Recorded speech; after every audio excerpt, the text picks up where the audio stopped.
Welcome everybody to Magnolia Wealth Money, where we discuss everything financial from the economy to retirement. This is Magnolia Wealth Money.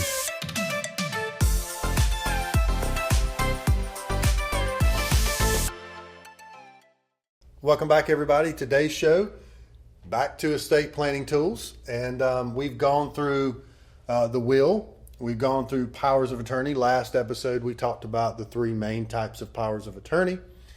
Today we're going to talk about living will and then your healthcare power of attorney and the difference in what those two are. Sometimes the attorneys will combine these into one document, and we've seen that more recently where attorneys will combine these. But let's see what the difference in these two documents or tools that we like to say and what they do for you. So I'm going to run through the living will side and kind of what this is, and then Forrest will take over and go through the medical power of attorney or healthcare power of attorney. So you may see it both ways, healthcare or medical. So the living will, what we some people consider the pull the plug or don't pull the plug decisions. This is, think of this as the playbook. You're writing down what you would like to happen when we're talking about terminally ill, near the end of your life. You're writing out, how do I want to be cared for, and the playbook on how you want that to transpire. So what does it cover? It's the in life, like I just said, scenarios, who's involved. It directs the medical professional. So it lets your medical professionals know, if this happens, I do want to be tube fed. I don't want to be tube fed. I don't want to be resuscitated. I do, but only in these scenarios. So this can get very detailed, but the main thing to know is your living will is the instruction that you're giving to someone, either the medical professional or what Forrest is about to get into, your power of attorney. And then what is it? Once again, it's the in-life choices. So this is your playbook, and then Forrest can go over what that is. Yeah, so like Ed just said, the living will is the playbook, but the medical power of attorney is who you're naming as your coach, who's actually going to carry out your wishes that you've listed out. So first of all, medical power of attorney is activated once the principal is deemed incapacitated.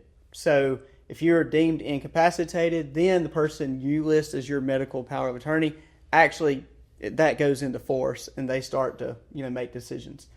They make broad medical decisions. So we always say, if there's anything certain that you want to happen, that you may not trust that medical power of attorney to make that grueling decision, you're listing that in your living will itself. You're not making them make that really hard decision. And then appoints a healthcare agent. So you're listing that person to carry out everything that you wish. And there are some scenarios where maybe through the living will, the person didn't deem anything they really wanted. So you really have to trust your medical power of attorney to make those decisions for you. And then careful selection and communicate with the agent that you list, because we're really bad about that, of not communicating, whether it's financials or healthcare decisions, of what you really want to happen in that scenario of where they would have to come in and make those decisions. Yeah, because a lot of times we just think in real big brush strokes. So it's, hey, tell my wife, I don't want to be kept alive for all this. Yeah, that's fine. But what about, other scenarios that you're not thinking about? So remember, living will, that's the playbook. Medical power of attorney, that's the coach you're hiring to run your plays, and you get to decide how much power you give that coach. Can they change the plays? You can allow that. Or do you say, no, you are required to stay and run the plays just as I wrote them? So those are some powers that you can give to that healthcare power of attorney or medical power of attorney. Is, do I really want them to be able to change it?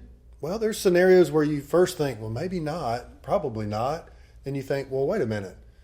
What if there was this small chance that we could try this, special treatment, and over here you stated you didn't want that, but you're giving them kind of the final say so, maybe to make a few changes. So that's how you need to think of this. Very important documents, and like we said before, typically now they're starting to be written together as one document. But hope that helps, and as always, you guys have a great week. God bless. We'll talk to you soon.